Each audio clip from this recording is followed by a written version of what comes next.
I'm Gnosis, and I'm in Portland, Oregon. I've been homeless for about 2.5 years. I don't like it very much. I don't want to be homeless, but I'm kind of stuck there.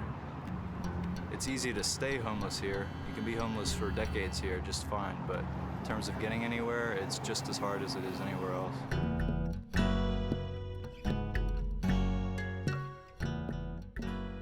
My name is Glen Dunzweiler. I live in Southern California. This is my home.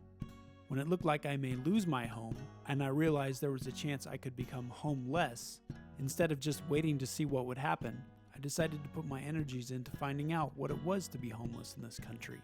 I drove to different cities, interviewing both homeless people and homeless service providers, all the while sleeping in my car or sleeping on friends' couches, and taking showers at my gym. After all, to be homeless, I thought you had to be addicted to drugs or mentally ill. I am neither. What is going on? My mind would be bent every day for 4 months. When I was working at the Bakersfield Rescue Mission, there were men that had jobs, white-collar jobs with million-dollar homes that were coming through that mission, still carrying their briefcases and their $500 shoes, that were looking for a bed because they lost everything. The only reason they had a car is because they hadn't found it to repo it yet. And I mean, it's this way across the nation. I've been across the nation, and it's the same everywhere you go. And the numbers are increasing in mind-boggling amounts. When I first started researching homelessness, I was drawn to the subject of the new homeless. These were professionals who had lost their homes due to job loss. Hi, my name is Ray Jansen, and according to the scope of this project, I am one of the new homeless. Meeting Ray was a happy accident. I just happened to run into him in the Comfort Inn parking lot. I had no idea he was homeless. After some small talk, I asked him where he lived, and he pointed at his room. I was working out of an office. The recession hit, and at the end of 2009, I found myself living in my office, having not paid rent for a year. Eventually, Ray negotiated a deal where he worked for the Comfort Inn in return for room and board. This kind of a position allowed me a roof over my head. I have one meal a day, it's all good. And from there, it's a springboard. Ray impressed me because in my mind, this industrious guy shouldn't be homeless. What I would find is that Ray was just my intro into a world where no one should be homeless, and most people were new to it. I'm Randall. Hi. How are you? We're talking about homelessness, and the truth is that the homeless population comes in all sizes, shapes, colors, origins, experiences, and so forth. And there are no limits to the stories. And when you find out about a homeless person, basically you're learning about the diversity of homeless people. Well, homeless people didn't come from a homeless farm. They came from parents. And so what happened to that individual? And what happened to that family? And what happened to those children? Me and my parents had a little falling out, and that led to them kicking me out. I couch surfed for about 1.5 years, last part of my senior year, and now I'm out here struggling among Portland's homeless. A year ago, me and my husband got laid off. And we had our apartment for about a month afterwards, and then the whole proceedings happened where, well, you have to get out. Sorry, you're lost, but business is business. So we pretty much went from friends to a hotel to after everything ran out and we exhausted everything. We were blessed enough to get a room here.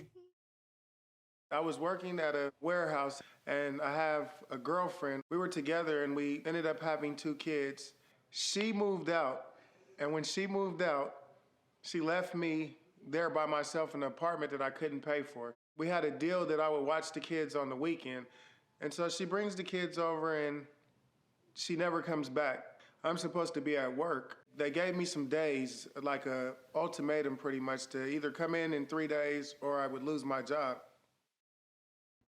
Like I said, we had the death of our son, and that took a toll on us. And then I got injured at work and wasn't able to work. And my wife lost her 2 jobs. And that put us in a predicament where we was going to lose our home. It was just a matter of time. I'm here because I can't afford to live in a normal house. I gotta live in a tent. My wife's disabled. I gotta be separated from her. I can't leave her anywhere, so she's off living somewhere else. I can't afford no housing to keep my family together because the economy's so much and the rent won't go down. These are just some of the stories I heard. All said, I interviewed about 50 homeless people and about 25 service providers and advocates around the country. Everyone's experience was personal and unique. I tried to weave their words into similar topics. Some opinions differ, and I asked that you be objective and realize that the villain in this story is not one person or group. The villain is homelessness. My name is Tony Sipich. I'm founder of Homeless Helpers of Las Vegas. We are a charity that feeds directly on the streets to the homeless men, women, children in the downtown area of Las Vegas, also referred to as the homeless corridor. And we're starting to see a lot of faces that 5 years ago you normally wouldn't see, which is the faces of my neighbors, people that I'm used to seeing. I actually ended up feeding an old roommate of mine one day out of nowhere, so it kind of hit home for me because I used to live with this guy. The families are what's scary because we're seeing men, women, children out here, their first time ever homeless, actually their first time some of them ever seeing this part of town. And so they're not knowledge of the system, and unfortunately, like any system, you've got to kind of know it to be able to take advantage of it. So we try to be the stopgap for those people who otherwise would have spent a couple of weeks, their first few weeks homeless, trying to figure out where the services are. So we're able to direct them because we are on the front lines. We're able to direct them where the help is. If the statistics across America are anything like it is in Las Vegas, 1 in 4 homeless are veterans. So as an American, you almost have an obligation when these guys get back to serve them because they served us. Homeless service providers are very busy, and homeless people are rightfully very guarded when it comes to a stranger coming up to them with a camera. One of these guarded people was a friend of a friend I had met in LA. He wanted to talk more about economics than his broken foot and months of homelessness. I found that I needed to study up before I could even sit down with him. How's it going? My name is Jim Bob. I have been homeless for now about 7 months. The government is spending money on programs to enhance or increase, but it doesn't trickle down. Sure, we're bailing out a company, but the company's not hiring because they have no incentive to do so. They're gonna go, okay, well, my lifestyle is worth more than the expansion of my business. I mean, this country is about yourself, not others. So I'm not going to hire anybody else. Screw everybody else. You have to let people fail. Your baby is learning how to walk. If every time your baby's about to fall on its bottom, you're stopping it and holding it, the baby's never going to learn how to fall. Sometimes you gotta let that baby fall. Sure, you're gonna have 20, 30, or 40,000 people out of work, but you're gonna be able to extend unemployment benefits because you didn't spend those billions of dollars that went into that company. It's not an investment into the country that is happening. It's an investment into private industries to keep them maintaining. I know that right now I'm failing, and it's not because I haven't tried. And it's not because of my lack of abilities. I am failing right now because of the decisions of other people. I'm failing right now because there isn't a pool of money to allow companies to hire somebody like me at what I'm worth. I mean, I'm not looking for a handout. I don't want a handout. I'm asking for a job. I'm not asking for money. I'm asking for the ability to work. Look, man, I'm in America, and I've lived in other countries. I know what other opportunities are. This is the greatest country in the world. There is more opportunity that is possible here than anywhere else. Due to economic circumstances and the choice of the American people, this is the new face of homelessness. In order to better understand what it was to be homeless, I planned on sleeping in my car as I went out across the country. This would turn out to be an invaluable learning experience, as every night out, I would learn a little more about the stress of having no home. So you're gonna sleep in there? Yeah. It looks crowded. I am excited, but I am going to miss my wife. Bye. You know, I think Americans are kind of like tired of hearing about the problem of homelessness. I think everybody, the majority of Americans feel guilty. I think Americans want to hear that we're addressing the problem, that the agencies that serve the homeless are actually helping people to get out of homelessness, and that everybody should be working together towards solutions. And it's not going to happen overnight. And it seems like we've grown accustomed to homeless people living on our streets. And the typical American, we walk by homeless people each and every day without doing anything, and I think that's unacceptable, because we are never going to solve homelessness through acts of mercy, acts of charity, acts of kindness. We need the business sector involved. We need city, county, state involved. We need the money from the government. We don't want the governments to run our programs, but we want them to kind of give us the resources that we need. And we've been trying to address this issue without adequate resources, and that's why we have so many visible homeless people on our streets here in Washington and also nationwide. When I got to Denver, I had contacts with two organizations, the Colorado Coalition for the Homeless and the Denver Rescue Mission. Both helped me find interviewees and showed me what they do. Denver's shelter systems are impressive, but the providers were quick to point out that it wasn't enough. The demand was still overrunning the supply. So I got to Denver about 20 minutes ago. Wish I had a bed just to flop in. Nearly half of the nation's homeless are unsheltered, not because they want to be, but there's not even enough shelter beds for our nation's homeless. The single women always had to go to the back of the line. So if you didn't have your family there with you with children, you were at the back of the line, and when they totally filled up, that was it. And there's not really many shelters for couples, so we kind of are stuck out here because we don't want to separate. If you're not a female who's pregnant, has been abused, if you're not mentally unstable, a drug addict, dying of cancer, whatever it may be, it's almost impossible to get real help. It's like they don't want to help you until you're beyond help. The reason why I was able to get into these two programs, and I basically had to convince them, is because my dad's a recovery alcoholic. He's been clean for over 20 years. If I didn't have that, I wouldn't be able to get into any of these programs. There are homeless shelters in San Francisco that use a lottery system. If your number is called, you will get a bed for the night. That day when I went, we won a lotto. They gave a lotto out and a number, and our number came up. Our number was the number, and I cried, because if I hadn't won that, myself and my son would have still been out in the streets with no money. What I was told when I came in was you have 2 weeks because you're a single woman. If you can get these things done within that time, then you can possibly stay at the 2 months. The city spends almost $25,000 a year keeping somebody in shelter, where supportive housing costs something like $13,000 a year. Because New York City has a right to shelter, if there's no room at the shelter, the city has to contract with landlords to house families and individuals, and oftentimes they pay up to $200 a night to house somebody in an apartment owned by a private landlord. It's much, much cheaper to help people get the services they need than to maintain them in shelters and on the streets.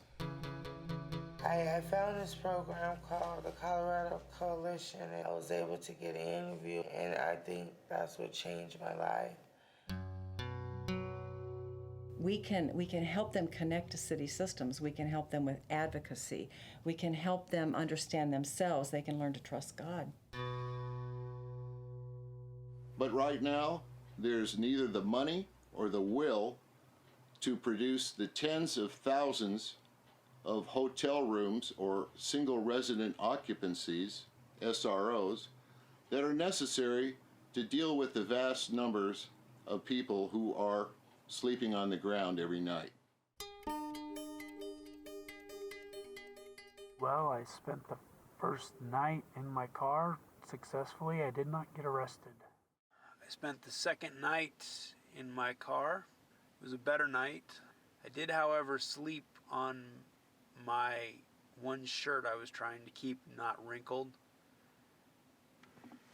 I had 2 interviews yesterday, and I drag around a huge production bag, and I'm starting to screw up my lower back.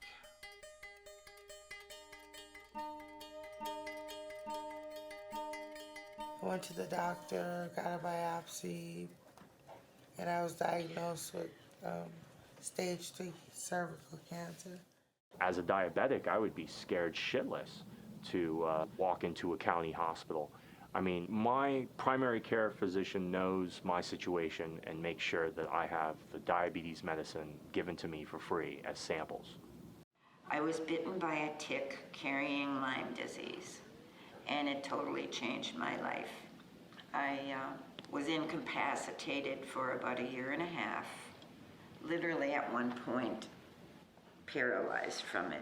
At that time, I was working for the head of a studio in the movie business, and after 1.5 years, they had to replace me. I just couldn't go back to that kind of work. I wasn't strong enough, and so I became an in-home caregiver for elderly people. In 2004, I had just reached my capacity to endure it and opted to find out what else was available. And I literally slept on cardboard on a main street here in Santa Monica and was told about this good place, St. Joseph Center. I got a job, and it was my first job back in almost 1 year. And the job required me from going door to door and out in the field, and the week of my training, I break my foot. Okay, well, my name is Paul, and I have 2 boys. Paul Jr., he's 11, and Tristan, he's 5, and he's autistic. He gets kicked out of the library because he shut the light off. One person went in there one time and turned the lights on, so then he discovered he could shut them off.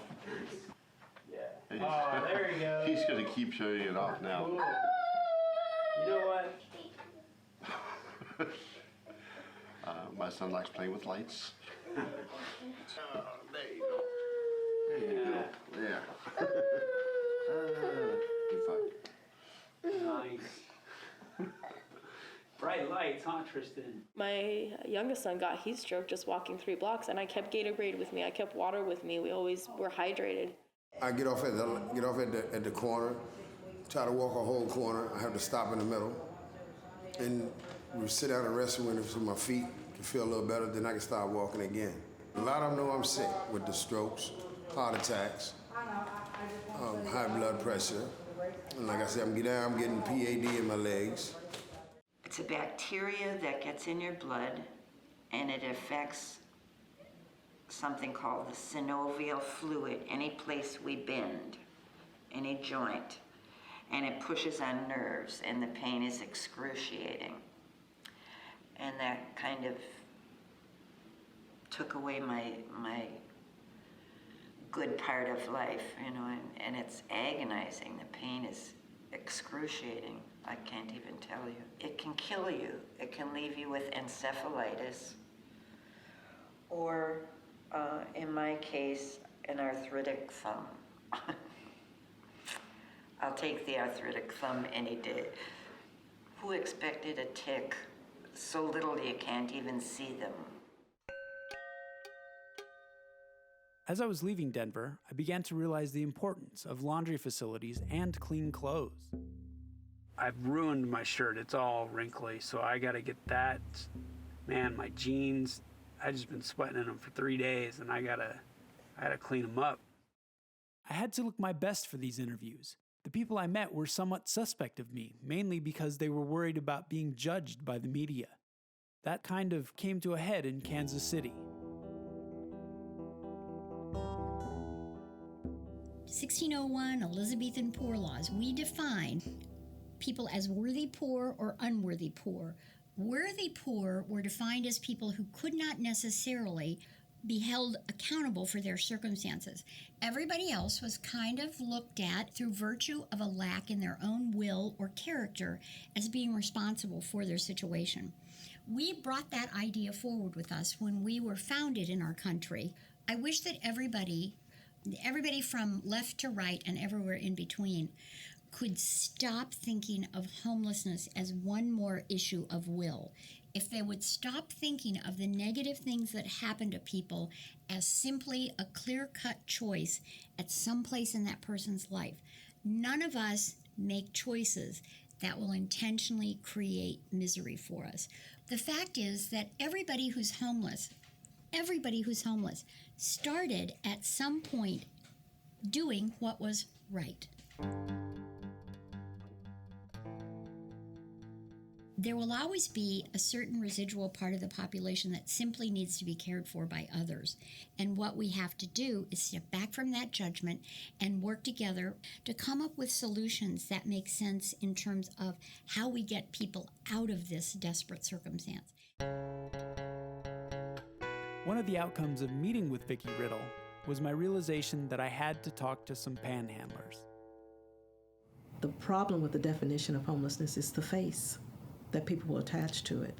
A man on the corner who's just lazy and doesn't want to get a job. They love this sign. They ain't never took my sign. And they do, I got a marker in my pocket, and I'll make another one. I'm gonna make money anywhere I go. If I had my damn pit bull with me, I'd have about 2 or 250. Most of them have animals just to keep company. We are all social beings and we want friends. And if that's the only friend they get, they will keep everything for that dog or that cat. I make more money out here on the fucking street than I can working out labor hour every day. People will tell me, well, you can make a lot of money flying signs and panhandling. It's a very, very old business of asking for alms. And we've been acting as if it's a way that you can really seriously make a living. But the truth is that only a tiny fraction of those people that do it are able to take care of themselves by that. So it's not a worthy way for a person to live. And if a person looks at that and says, well, they want to do that they choose to do that, it isn't really that, it's that they don't have a better thing to offer. I got tired of damn bullshit. I've had a couple kids jerked away from me, a wife, some shit jerked from me. That hurt, man, that hurt. Down deep inside, too deep down inside. I can do bad by myself. That's the way I look at it. We have folks who've been out a long time and who have essentially given up hope. Most of the people who have been homeless for years and years didn't wind up homeless and just decide to stay outside. They went and tried to access services, but for whatever reason, the services didn't fit their needs.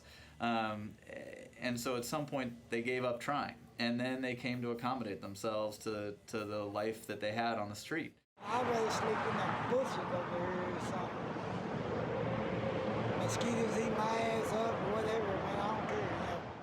But if we can go to them and really build a trust relationship with them where we can have a conversation about, well, is this really where you want to be long term? Or do you want to get back inside? And if you do want to get back inside, you know, what does that look like? What kind of place do you want to live in? Where do you want to live?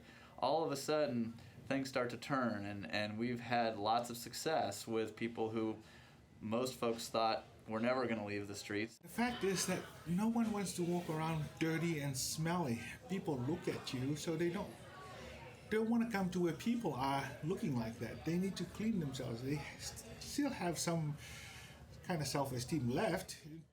I swam all the way from down here to about 4 damn miles up there the other day just 'cause I was dirty, you know.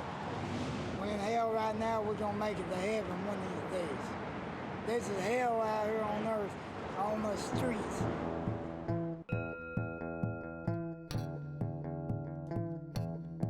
For every angry panhandler you might encounter in a street situation, there's a homeless single mom and her 2 kids living in their car who would be more than happy to accept help. There are those that we refer to as voluntarily homeless. That is to say that they have chosen a lifestyle of homelessness for reasons that many of us don't necessarily understand. Well, what exactly would you like to know? I know they have missions. I'm an older fellow. You have to take all your clothes off in front of 100 guys. You have to take a shower with 100 guys. You put on an old lady's robe. I can't handle it. I don't like to hold a sign. I hate it. But I do like to eat. This is humiliating to hold a sign. You know, I come out here and I stay for a little while. Enough to get 10, 15 bucks, you know, just enough so I don't have to do it on Sunday. I'd worked all my life, like most people. Then I got in a car accident, which broke my hip. Then I got arthritis in it. I lost almost all my money. My wife got some, you know, for the divorce. I had no income at all. Couldn't pay rent anymore.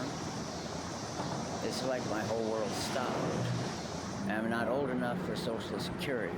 Right now I'm sleeping out, which makes arthritis worse, so it's really hard for me to walk without pain. I've got about a month to go before I get my first disability check, which will get me off the street.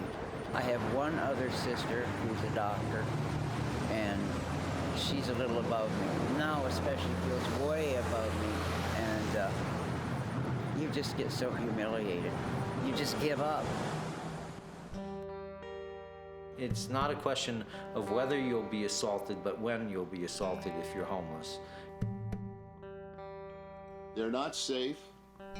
They're not comfortable. There is no toilet or shower or place to store your stuff. I think that's the hardest part for being a female is, you know, having someone that can kind of be like a big brother to you. It is dangerous. It's a matter of using common sense. We're not only fighting against the politicians and the law-abiding citizens, but we're fighting against the homeless too. The people that are crazy out here, the people that are setting fires to our forests. I mean, if you look around, right here, I mean, active arson. Our homes are being burned up. Actually, we're not fighting against them. They're making the fight difficult. They're doing what they do. The basics is don't tell on nobody. Just if it happens and you're not involved in it, just don't say anything. We have a small, tight-knit group of friends because there's so many people here who are addicted to things and steal. It's the biggest thing in Portland is theft. It's not like that everywhere though. We're homeless. There's certain groups of people that are like that, and those are the people that aren't with Safe Ground. That's why. Yeah, right down the trail, we've got tweaker camps that all they do is steal and pillage and buy their drugs. We've got drunk camps. We've got brawlers camps. You know what? We don't do that here. We don't allow that here. That's why this is Safe Ground. Everything I own is in this pack, and it's with me at all times. I sleep on it as a pillow. All pouches and zippers must be facing inward towards me. If anything gets moved, I'll wake up and have time to react. Stuff like that. Every little thing has to be planned or it gets stolen. I don't know, it's not exactly easy, but it's not as dangerous as people make it seem either. Just because the addiction followed us outside of the home, it doesn't necessarily mean that we're that much of a boogeyman. Violent people are violent people, and that's the way they're going to be. Violent people it don't matter where they come from. If you're an asshole in a home, you're going to be an asshole homeless. And it's just as simple as that. You know, and the way that you go about avoiding those people or keeping those people out of your space and out of your aura is the way that you go about it through life, no matter wherever you are. I've been robbed a few times. It's not what it seems. If I have to fight, I will. I sure hate to because I love people. I've learned not to trust most people. I watch where I go, but I have been jumped, money stolen. You gotta take care of business. My brother got me for like $90. I got like 2 ounces that don't give a fuck in my system sometimes. I got a fractured spine and shit. I ain't supposed to be fighting. I lay down with one eye open. So when I had my pit bull, I could sleep like a log, at least. I'm sleeping with a knife in my hand. You know, I usually got 2 of them. It's a trip. Homeless people can respond to making healthy decisions and choices for themselves when they've had safe, private sleep.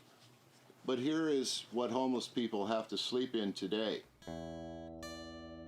Safe overnight shelter, and I've linked it to caseworker support.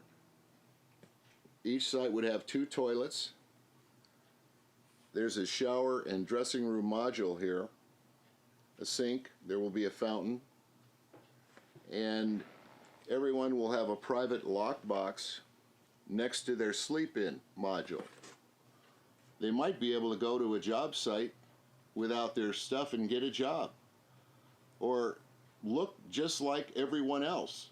They're not hauling their stuff around all day. They've had a shower, they've had good, safe sleep. I recognize that this is not permanent housing, which is the goal to ultimately get homeless people off the street. As I was leaving Kansas City, I started to get a little desperate. I just left my friend's house last night. I was fully prepared to sleep in my car, but I find myself after 5 days, he offered me to stay on his couch, and without a drop of a hat, I said, yes, please, that would help me so much.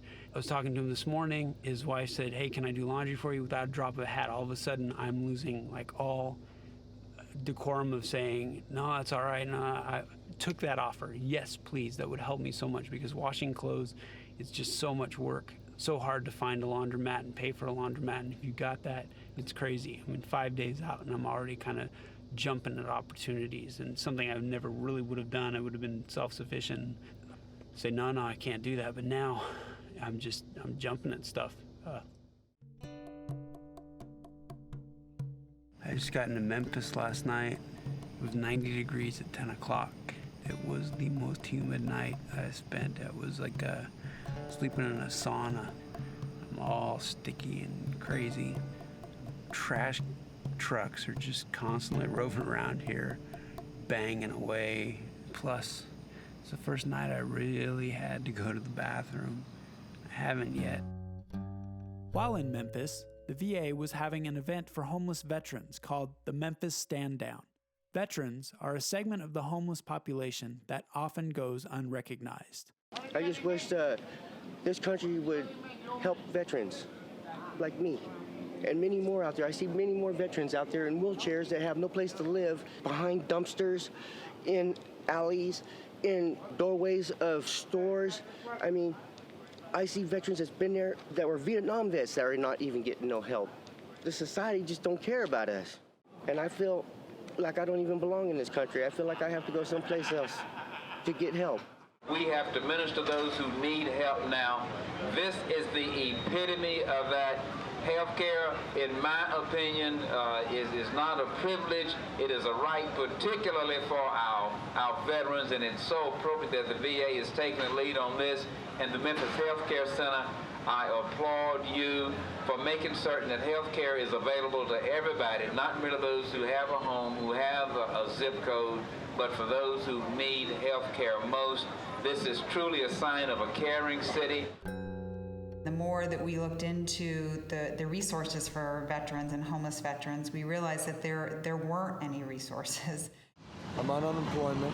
My VA benefits are way past due, and I'm just trying to hold it together long enough to put some of those things in order and go back and pick up my family where I left off.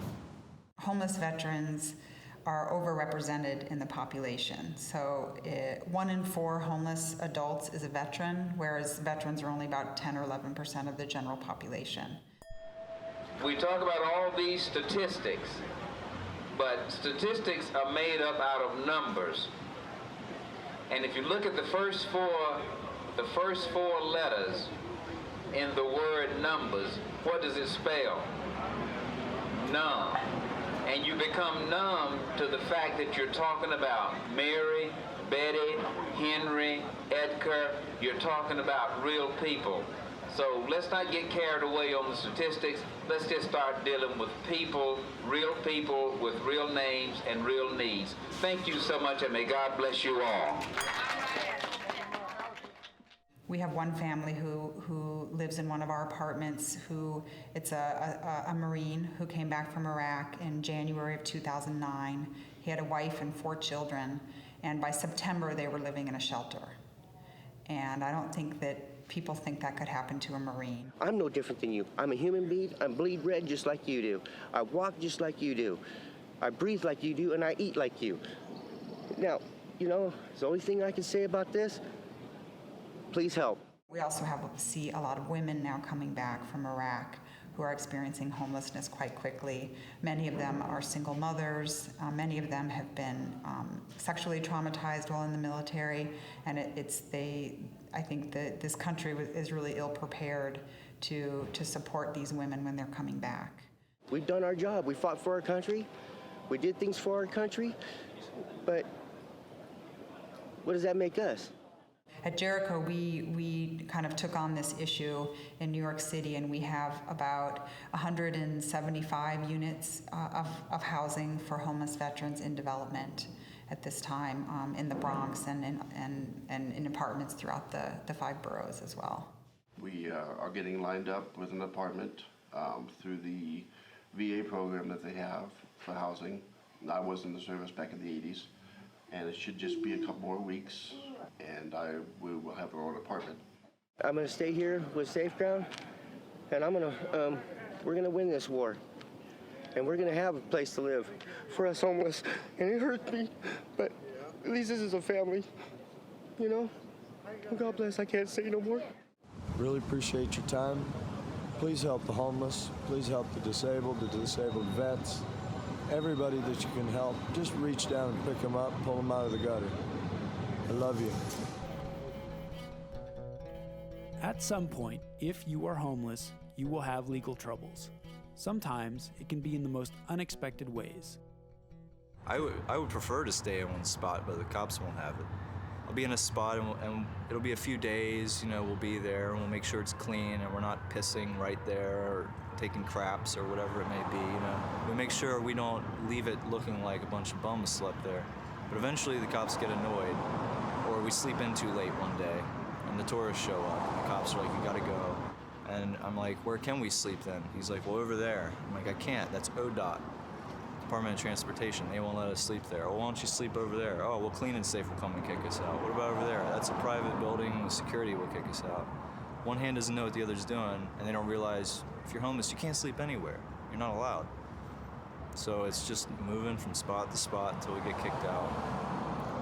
I had that problem in Maryland too, that's why we left. I ran out of spots to sleep. So the cops will come up, not only give you a ticket, but repo your worldly possessions that resulted in your tent, your sleeping bag, your pillow. And they would hold it as evidence till you went to court. Well, I'm trained as an attorney. I went to law school with the purpose of learning legal skills that I could use in the movement for social justice. And so what I found over time is that the skills I thought that would be useful, things like poverty law, health law, are less important than some of the tools that allow me to build housing, dealing with contracts, dealing with tax entities, and dealing with corporations and partnerships. And so by using those tools in a way not to make money for private companies, but really to create housing, to create healthcare and other services for people who need it, they're very useful tools, and they've taken us far. Let us have a place, safe ground. We'll police it, we'll clean it up. We just need to lay our heads so the next morning we get up fresh, willing, and able to face the day and make it a better day. Isn't that what everybody needs? Don't let it get to you. Yeah. You have to survive out here. You can't have an attitude and be a butthead or whatever, you know, whatever you want to call them. It's no policing. We can't make any man, woman, child come off of the street. But what we can do is to make sure that there are enough options that should they want to and should they be willing, then the opportunity is there. My problem started out where I thought I had some morals. You know, like, I'm not gonna work at McDonald's because they're poisoning children with their fatty, disgusting food and so on and so forth. But eventually, that's all there was. Is crappy jobs like that I didn't agree with morally. I think that, you know, there's a balance between the lessons in which I grew up in as a kid and not steering away from it while also trying to maintain and survive. There's also been those occasional having to whore myself out type of situations, having to get with a girl who just wasn't that attractive in order to get a place to stay, but I've never prostituted myself for money. Don't think I could, actually. In Memphis, sleeping in my car was getting to me. The heat was getting to me. The humidity was getting to me. The lack of sleep was getting to me. In the more humid climates, I've found that my towels don't get dry. So the only way that I can dry them is to tie them on this roof rack and let them blow around when I drive around town, and then they kind of air dry. If it stays wet, it stinks.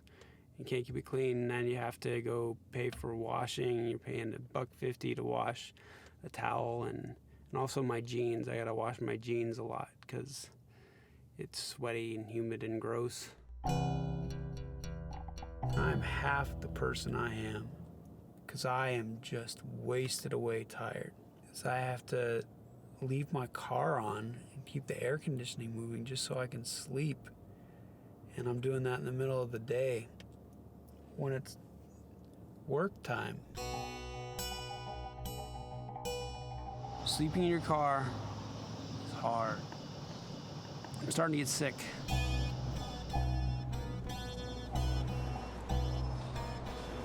It's just hot and humid. I don't remember sleeping. I don't remember not sleeping, but I don't remember sleeping. Man, it is crazy. It's messing with me. I kind of walk around in a funk, not wanting to do anything. Just wanting to relax for once, because I've never really been to relax. When you hand over your keys to a manager, knowing that you're not going somewhere else can be a real downer, because, you know, you've got the depression of losing your roof, but you also have the necessity of having to continue on. So you're not stopping, but you're also not fully participating. When you become homeless, it's like, it's scary, you feel horrible, you don't want to tell anybody where you're at because you feel embarrassed. You may be going through any number of stressful incidents in your life that lead you to the streets, and then once you're on the streets, you're having to deal with safety, with the rats and the crows, with the stress of what it's like to not have a place to sleep, existing in a society where you're more or less an outcast. Is I'm living in a tent and I'm looking for a job and I need something to eat. That'll drive anybody's blood pressure crazy. It hit my sister. You know, when she passed away a little over a year ago, she took her own life. And she hadn't worked for 3 years.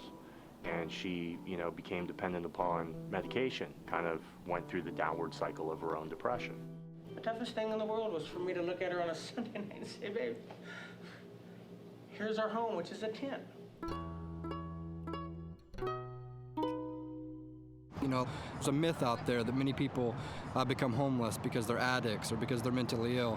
We see far more people becoming mentally ill and self-medicating and becoming addicts after they hit the streets. I really started smoking marijuana like heavily, like self-medicating myself. I was scared to go to anybody and tell them, hey, I screwed up. I don't know what to do. I have these kids that I can't support, and it felt like I'd have been given up. When you're doing things that you can't even imagine that you'd end up doing, you have a choice whether to Let it take you down or to laugh? Just let it We ride. learn to laugh. We're walking down the bike trail with everything we own in one of those granny mobiles that you see the old people shopping with in the grocery store, and you're putting it. And you're thankful for And it. you're thankful for it because, you know, I used to carry that crap. Yeah. Now I got the 2 sleeping bags and the pillow and the thing. I've got it down. You just can't stop pushing. How did I get to this position? Why didn't I keep my eyes open? But you know what? If you dwell on it, you're going to stay there. I did it. You know, I am surviving. We don't regret becoming and experiencing homelessness, not at all. To be able to say that if it comes right down to it, you know how to survive on the streets, that's a good thing. And from 97 to 2007, that was a real test of endurance, but I made it, and I met some absolutely wonderful people that I otherwise never would have had the chance to know. So I'm almost grateful. I know that sounds bizarre, but I'm grateful to know these people. Does that make any sense? I spent my first night in Orlando. I stayed at a friend's house again. I just couldn't sleep in my car anymore. Memphis, the heat in Memphis and me sleeping in the car just destroyed me. It got me really sick, and couches are never so comfortable when you've been sleeping in your car.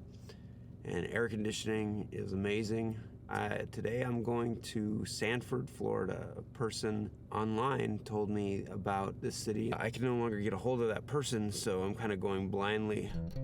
So I'm in Sanford, and it seems like it's a small town. One of the locals referred to it as kind of a homestead, where there's industrial area next to homes, next to parks, next to public area, next to shops. So there's no place for the homeless to go, to be pushed to. They're kind of dealing with a lot of homeless and with the idea that they need to do something, but there's not a place to put them. And there is some property, but it's too close to homes, and they don't want homeless next to homes.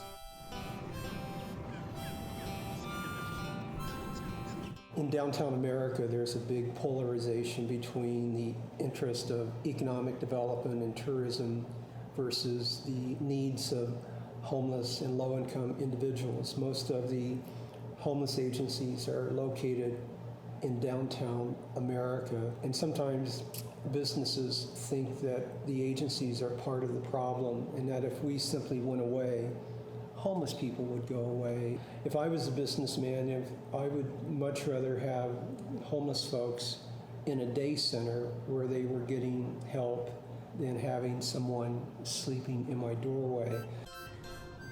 One of the local people is pushing, saying, look, they're not bad people, they're just homeless, and we need to help them. It's a community problem. It's like the situation that keeps on giving. If you don't do anything about it, the homeless just keep perpetuating. You run out of places to push them to. But I'm gonna go to a place that feeds the homeless at 5:30. There was a lady there that she feeds the homeless in a park on Fridays at 5:30, and it's just her. She started a year ago, and she feeds about 40 people every time. Faith-based. God told her she needed to do it. Has her kids helping her out, and the people were just, they were ready to talk. Shelters are full. There actually is some transitional stuff, and it's in the works, and there are a lot of people sleeping in the woods. One guy said hundreds, and they have their own camps. Sometimes I guess they were taking them to jail, but how can you take massive hundreds of people to jail? I talked to a business owner, and about half of the community were behind doing something for the homeless. The other half were just, because they were in economic straits themselves, they weren't ready to help. It's just become kind of a critical mass, and I don't think Sanford is alone. Every city I go into, they say, you've come to the right place. Because every city I've visited, you've come to the right place. In Orlando, I was assisted by the Coalition for the Homeless of Central Florida. They had amassed a fair amount of resources to fulfill the needs of their homeless population. However, it still wasn't enough, and part of the hurdle they faced was getting the public to realize that there was more to homelessness than the guy on the street corner. In some cities, like you can go to Philadelphia and you will see families actually in the city parks with their children. Most of our families are not on street corners because family and child homelessness is a little bit more invisible, and you'll find people doubled and tripled up, or people living in cheap motels by the week, just barely scraping by and using all their money to keep their family in a motel room. I was on the streets, but I stayed in hotels. And every cent I has had and a little bit I saved, I was using it. It was going, and then the food became a problem because I didn't have enough to pay for the hotels, to take care of my son properly. It was hard to not have it, and then look at my son every day, and he's asking me questions, and you want to know where his bedroom is, where his own apartment is, where his house. To sit there and tell him that Dad can't do this, Dad can't do that, it took a lot away from me. But I just never gave up. I fought. I just never gave up because of him. I've been to where me and my children have had to sleep in cars, and me and my children had to go in restaurants and pretend like we had the money to go eat. And we would eat, and we wouldn't have the money to pay, and it just gets to a point where when you're a mom and you have 2 kids and no help, I've even considered suicide, but I didn't want to tell anybody because I didn't want to get put in some kind of mental hospital. There was a t-shirt generated several years ago, and it said that the average homeless person is 9 years of age. Did you know? Most of my life I have been homeless since I was 5 until I was 21. I slept in abandoned buildings, apartments, vans, parks. My kids have grown up so fast because of it. Do you need to take a break? Give me a second. Sure.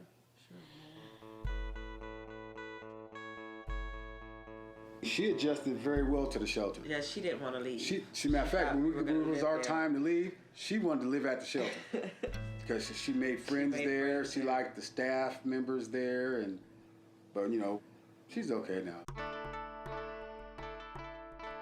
And it was very difficult to get both of them to school. I chose a motel right in between the 2 schools. Well, it was okay to get one to school, but I didn't have time to go back and get the other one to school. This next year, they will be in a new school. I hate going to new school. But when I first got here, I was in the van. They asked me, are these my children? What are you doing with them? How am I taking care of them? How would you be able to take care of these kids? Where's the mother? Why is the mother not involved? And people just kind of, from the outside looking in, they just think that because I have them, the mother has to be either gone or dead, which is not the case. Mothers are always the one to take care of the kids. Don't nobody expect for us to do this. Don't expect for fathers, especially of my age and my ethnicity, to take care of not 1, 2, I'm taking care of 3 children. I had to go to court, prove that they was mine, prove that I was the father, and all this running around just to get benefits, just to take care of my kids. So we very overprotective. We like lions when it comes to our kids. And you should see us around here. We don't like people walking up to them. It's not like we're trying to treat anybody different. It's just the fact that we're so overprotective because we don't want them to get sick. We don't want them to come up with a rash, or it's just scary, the thought of something happening.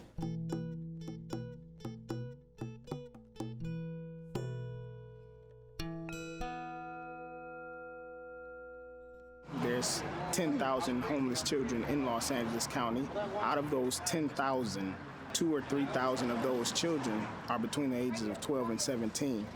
Most of them are from abusive homes, or a lot of them are from broken homes, sexually abused, just going through a lot of really difficult things. And the misconception is that everyone's either on drugs or something of that nature. Drugs actually only makes up about 15 to 20% of why most people are homeless. There's 13 children that die every day of exposure. That's children that's exposed out to the elements. Most shelters, they don't accept between the ages of 12 to 17 because they're considered liabilities. You name it, we do what we can to help the youth out so they can become productive members of society. For all those little kids sitting at home watching this, 13, 14, 12, 16, 17, your mom and daddy ground you for a couple weeks. Don't come running outside and be like, I'm gonna be homeless, it's the cool thing. Because once you're out here, you're pretty much stuck without mommy and daddy's help. So stay at home and go to school. Like, it's for real. It's no life for you kids. It's no life at all. As I left Florida, I realized that if you fell down, your well-being depended on others. And if you didn't have others, getting up just became epic. My mother pays for my cell phone bill and my health insurance, and she's been doing so for the past year and some change. She's only able to do so much, and that's pretty much what she's been able to do. There's been a few times where I just couldn't find anywhere to stay, really didn't want to sleep in the car, so I would drive to Mom's house and stay there for a couple days. She doesn't really know my situation, couldn't allow that to happen. My mom would go nuts, you know? Can't allow that for moms, because, man, she's invested so much in me, you know? And I'm lucky enough to have her to be able to do that. During part of this time, my mom and I were not on speaking terms. She didn't want me to have my daughter. She wanted me to give her up. And I couldn't. I have quite a few brothers and sisters, but your family members have a tendency to try to take advantage of your situation. So I chose to come to the shelter opposed to going through that over and over again. The same things we were going through as far as the job loss and everything, that was happening with our families also. So I felt that they would take it, even though they were willing, but they might be put in the same situation that we were in. So we let our family be. Once in a great while, I would contact my mother because I knew she was praying for us, etc., and I wanted to let her know I was okay. My children, last thing I wanted was for them to be burdened. I made friends with a wonderful, big African-American man because I trusted him. And we were outside of a store called Old Navy when I would get there earlier in the evening than he would. And when he would arrive, I would say, honey, you're home. And I still enjoy seeing him. It's been a while. But just, I felt safe with him. When I met with Michael Stoops, it happened to be the day he was handing out Street Sense newspaper, which is a paper the homeless sell to the public in order to generate some money to help them with day-to-day survival. This puts money in our pocket immediately, which enables us to buy a bus ticket, buy a rail ticket to get back to the shelter, buy a cup of coffee, buy laundry detergent, or go to the laundromat. In my case, buy feminine hygiene products, which food stamps doesn't cover. Michael introduced me to Eric Sheptalk, a local homeless activist who had been working to get homeless people into jobs that would pay them a living wage in Washington, D.C. March 5th of 2009, Michelle Obama visited the homeless at Miriam's Kitchen in Northwest D.C. And there was a homeless man with the camera phone who took a picture of Michelle, and someone else got a picture of him with the camera phone, and that picture is floating around the web now, and people are weighing in and saying, well, how can a homeless person afford a camera phone? There's actually a very big difference in how much it costs to have a cell phone or a camera phone and how much it costs to pay rent per month, but folk don't see that. The Department of Labor is working with the homeless advocates at Streets, which is striving to reach, educate, and transform society, and we're actually working on creating job training for the homeless. We can train the homeless to work at jobs where they'll make at least $12 an hour, which is about half of what it takes to live in D.C. if you work full-time. That kind of forces you to marry, so you're gonna have to get a roommate. You can't really make it on your own in D.C. with $12 an hour. And then the other part of that is if you move to the suburbs, then the cost of going to and fro on public transportation is so high these days that what you save in rent, you end up paying in transportation costs. Economics just kept creeping back into homelessness. I will be getting minimum wage for a job that required them to do a $400 background check, and it's part-time too. It's not even full-time. I'm not going to be able to afford a place or even be a roommate with somebody at minimum wage. And if you work a 40-hour work week, whether you're a janitor, whether you're a rocket scientist, you should be able to afford a roof over your head, even if it's just a room with a bed and a key, and you have to share a bathroom and share a kitchen. I didn't have enough rent because on aid, I only got $530, and the rent was like $700 and something. There are people like me that hate being on welfare. I hate having to get help to raise their family. And I think that's a big misconception among America, is that people who are on welfare always want to stay on welfare. I would say half of homeless individuals in this country, and there's been no scientific study, but I would say that half just need a job, a cheap apartment, health care, and those folks can solve their own situation. And I could take anything as far as $10, $11 an hour, and I can work that to death, because I'm that type of person. I'm 57. Pretty much the only way that I'll probably end up getting a job is through knowing someone. This is a young man's world. When the job fairs, they don't tell you that you're too old, because that's against the law to tell a person that. And sometimes working many jobs, they can't really take care of their children, and childcare costs a great deal of money, and transit costs a lot of money. When I got my place, finding help to get groceries, finding help to get to the church, I didn't always have money for the bus, because I'm not just paying for me, I have to pay for the other two.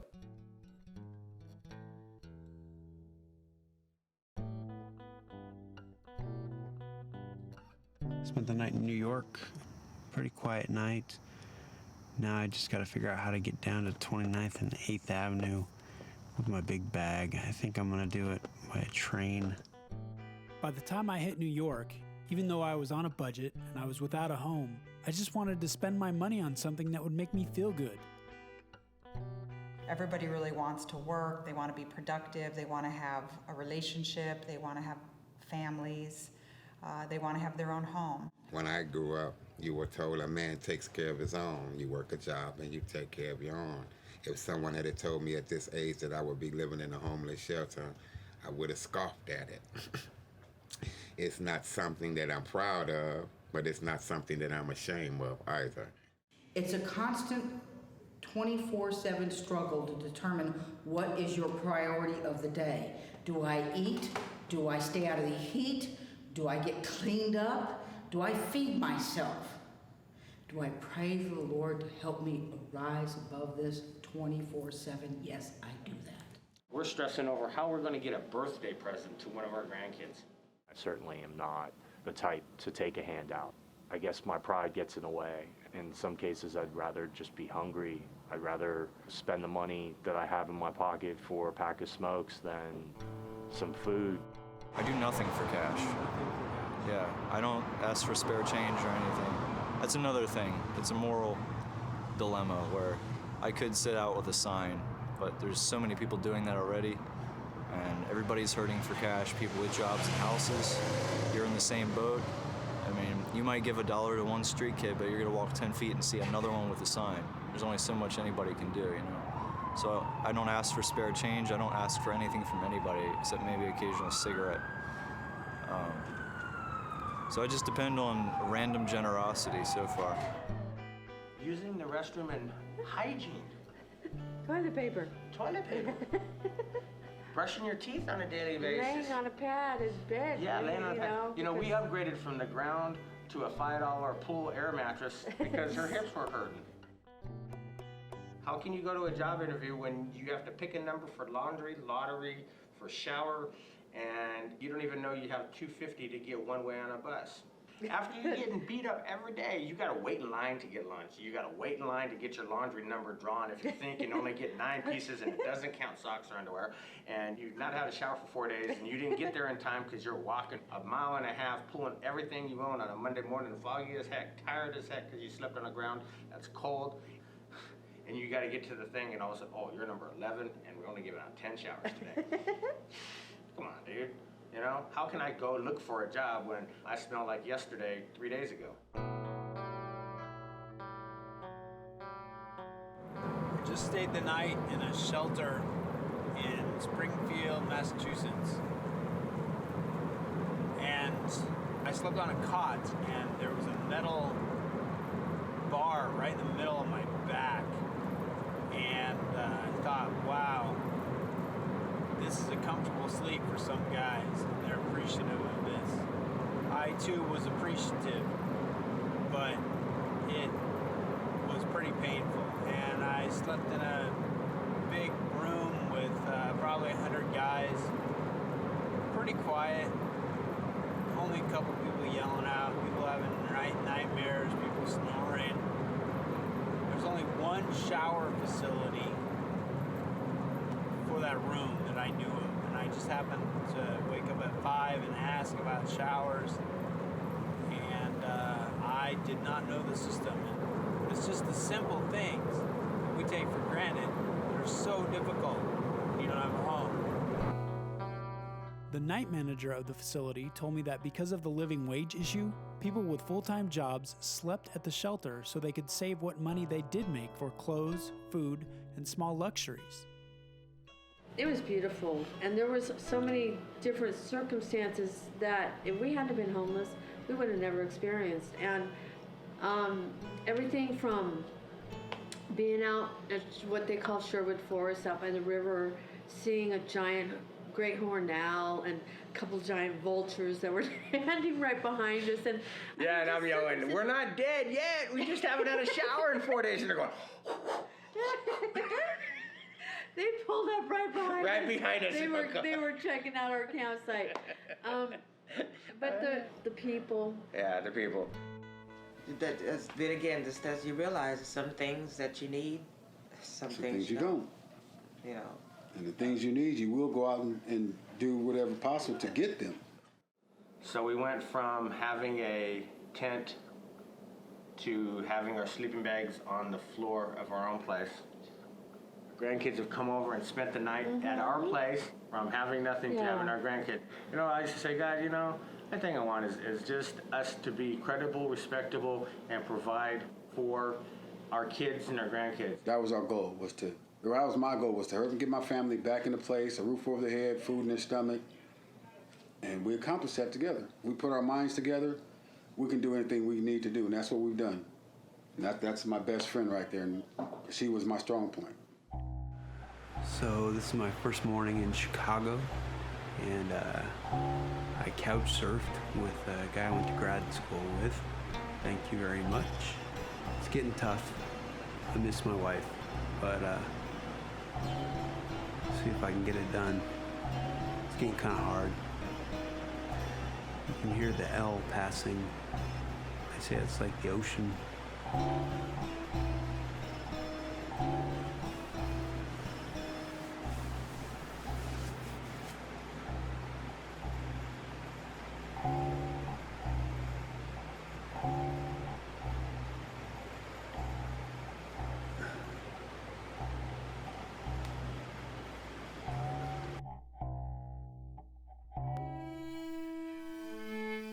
It's like obstacle course.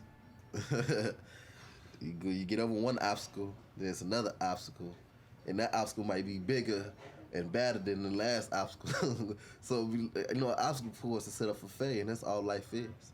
And then you can take different routes, different roads, it's easier than others. So it's just all this stuff, so it's like amount of problems that you had to climb and you had to overcome, and I'm like right here. But I'm climbing slowly but surely. Yeah, you can have your 2-year, 5-year, 10-year plans.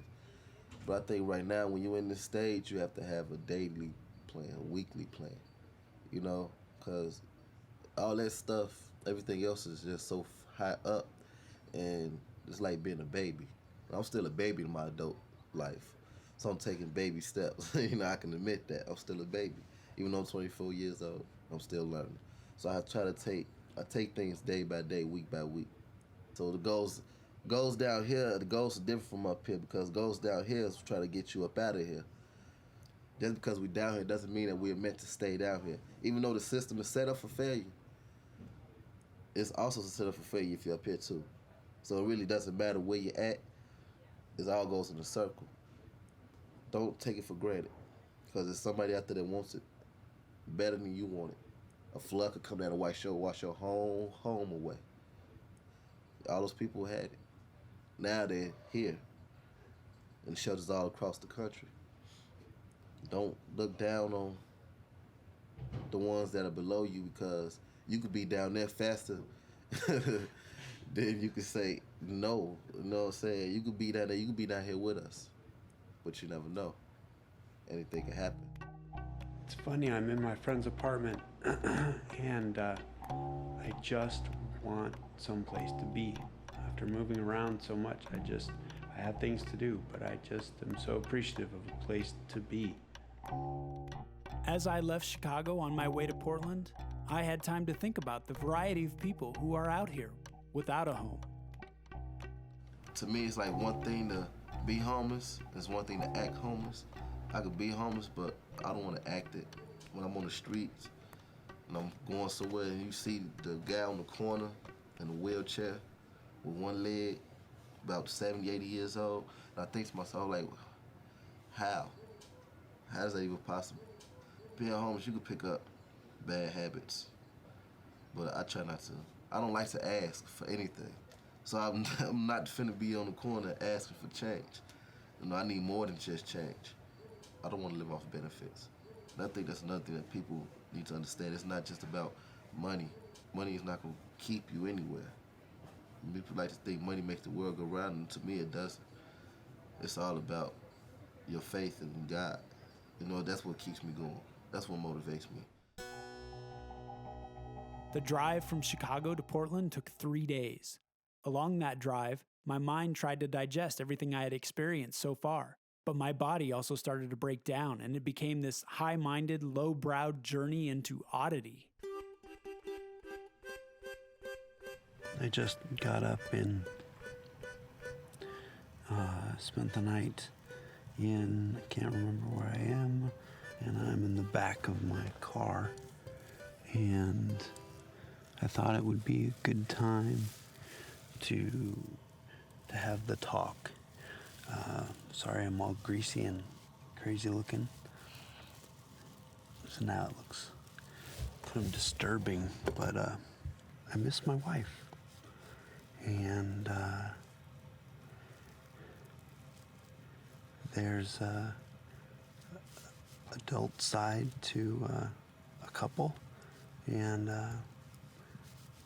I have been out on the road. And there's no place I can take care of any urge that I have.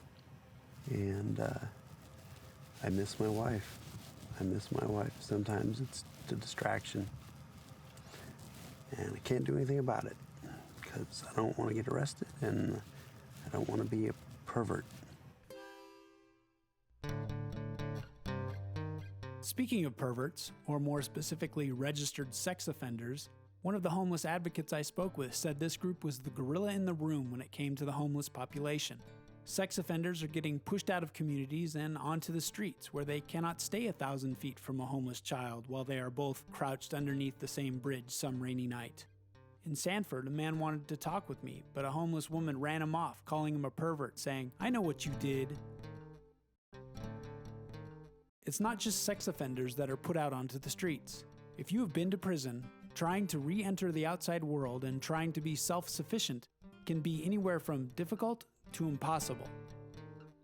Many people don't have a feeling as if when they get out they have a place to go or a job or something where they can take care of themselves. It's inexcusable for us to say, well, this person doesn't have a right to do this because they did something that was against the law. The fact of the matter is that's the whole point of it, is that once you're done with your time and you're released, that you are just the same as anybody else. You can vote, you can do all the things that any other citizen can do. I went to prison from 2007 to 2009, and in there I got to do a lot of self-perception where I was actually alone on my own for the first time, and I got cleaned out and I got my mind right. To be a good provider for my family, I had to learn how to love me first, and it took me going there to that place. But as I was there, I just realized that the whole time I was living my life as a little boy trapped inside a man's body with my decision process. So my decisions and what I was doing got me here. When I went in there, I didn't know when I was going to see my kids again. Half of my kids were in foster care. The other half were with my wife. She's addicted to cocaine. I didn't know when I was going to see them again, but when I gave them it all to God, I knew that this peace came over me. Everything's going to be all right. My focus was getting me together so I could be a better man for my children and for me. It just depends on the individual, I think. It just depends on that. Because I could blame the system. It's easy to blame everything. I was molested at a young age. I didn't have a father. My stepdad was an alcoholic. He abused my mother. I could blame everything. But when are you going to take responsibility as an individual and as a man and say enough is enough and quit blaming and just step up to the plate?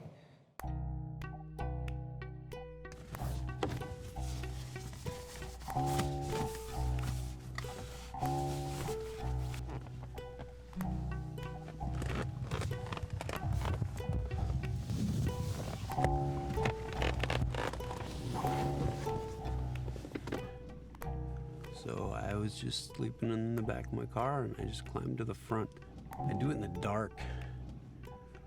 Most of the time, it's less conspicuous. Leaving Salt Lake City was hard, not only because it was my third straight day of travel, but because people had wanted me to document the homeless situation there as well. I had simply run out of time. Other cities that people told me I had to visit were Phoenix, Arizona, Houston, Texas, Seattle, Washington, Providence, Rhode Island, Atlanta, Georgia, and the list goes on. My name's Israel Baer, and I'm the executive director of Street Roots, a street newspaper in Portland, Oregon. Homelessness in Portland, Oregon is much like homelessness in any urban environment. We have around 16,000 people that experience homelessness in a given year. On any given night, around 2,000 to 3,000 people sleeping outdoors. And over the last 2 years of the recession, we've seen those numbers skyrocket. At the same time, we've seen resources decline. So most of the places I applied to in Maryland required a physical address. They wouldn't settle for a P.O. box. Plus, you have to pay for that, too. I mean, like, if I've been looking on Craigslist for odd jobs that don't require ID because I can't get a job with a Maryland ID here. They could be out in Beaverton or Hillsborough or wherever. I don't even have $5 to get out to Hillsborough. I have no way to start the income rolling. I have no way to get anywhere. I have to stay here where all the feeds are, but there's no jobs here. In my situation, I don't have ID, social security card, or a birth certificate because those were all stolen from me when I first got down here. Yeah, and it was by somebody I supposedly could have trusted. And he actually wasn't homeless, he was a housey. I mean, try applying for a job when you can't list a number, you can't list an address to get hired. They won't hire you if they know you're homeless. So it's all about hiding the fact that you're homeless. If you're not able to do that, once you're dirty and stinky and you appear homeless, you're kind of screwed. I went out last night just talking to people, and man, there's a lot of, that guy's not deserving, I'm not getting this, that guy's not worth it, why is he getting that service? He's this and this and this, and I'm this. And when you don't have anything and someone else is getting service, it kind of upsets you. There are different people out here with way different backgrounds, and different needs. When we take a moment in time and look at all the people who are outside and try to characterize the different populations of people who are homeless, the folks who are outside, regardless of how different they may appear, they're people who struggle, have emotions, have dreams and ambitions, and as you push back in their personal timeline, as you start to hear their story, you start to find where the similarities are to your own experience, and what went right for you at a particular moment in time that didn't go right for them. Facing this crisis and dealing with this crisis is going to take a local solution to a national problem. There need to be real resources put into addressing homelessness and ending homelessness and preventing homelessness in the first place. It can actually cost quite a bit less money to give somebody the kind of care that Jericho gives, as opposed to putting them in a temporary shelter, having them be on the streets again, being in hospitals, being in jail and prison. It's actually much cheaper, and it's about shifting resources, and that's always politically difficult, but it needs to be done. If you combine a real financial investment with some good strategies, and invest as much autonomy and responsibility in the folks who are outside themselves as you can and they're able to take, I think we can get on top of this. I'm seeing it. I'm seeing the people go inside. I'm seeing the strategies work. I'm seeing us stretch the dollars we have further and succeed better with the money we have. So I'm in San Francisco, and I just met with an organization, and they were saying that the poor can't move anywhere, so actually the poor are local San Franciscans, and they're homeless, and which is interesting because I'm running out of money, and it cost me $6 to get into San Francisco on the Bay Bridge and $7 for parking, for all-day parking, and I don't have enough money to go anywhere else to park. Really, I really got to watch it, so I'm stuck where I'm at.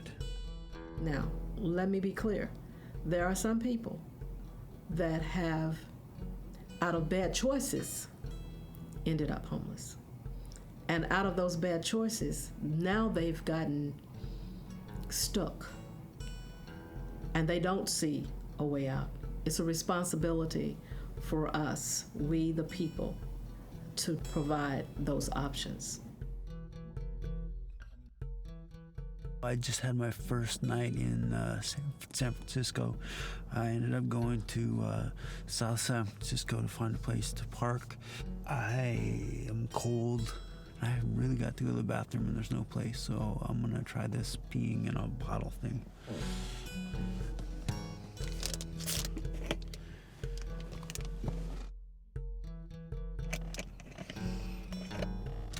I feel so much better.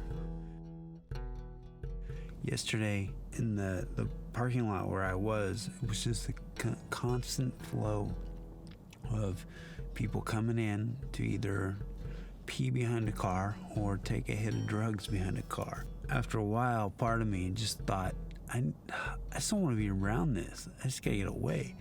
And then another part of me thought, well, you don't have another $7 to pay for parking. Later that day, all I had left was gas money to get home. I had no choice. I could either scavenge in San Francisco or drive inland to Sacramento, where I had family who would feed me. I chose the latter. I could have been stuck for real. It just didn't seem like a good choice. You just have to say, I need help. It's not hard. You got to bite the bullet sometime and just get that stuff out of the way and realize you need help. What we have to remember, and I say we because I'm included in this too, is the people helping us did not create our situation, but what they do have something to do with is offering us a way out. Because without that homeless shelter, I don't know where we'd be. There's good in everybody. And just because you're homeless does not make you a bad person. They're not homeless people, they're people who happen to be homeless. It sneaks up on some people. Don't think you'll never land on the street. Well, you still got a roof over your head. You can't just feel secure. When you see a homeless person on the street, it's important to remember that it could be you in a year, it could be you in a month. It doesn't matter who you are, what your deal is, what you like to do. It doesn't matter. Anybody can be homeless. And I'm one of those people. I'm not mentally unstable, I'm not a drug addict. But I'm here and I'm stuck. And if you're a normal person and you get stuck here, you're gonna be there for a long time. I guarantee it.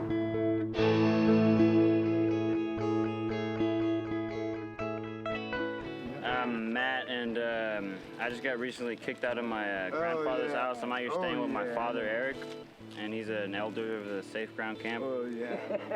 Well, this is something my dad wrote. You never get to sleep, especially at night. You can never tell when you may have to fight. You limit yourself to what fits on your back, because if you leave it behind, it will be sold for a sack.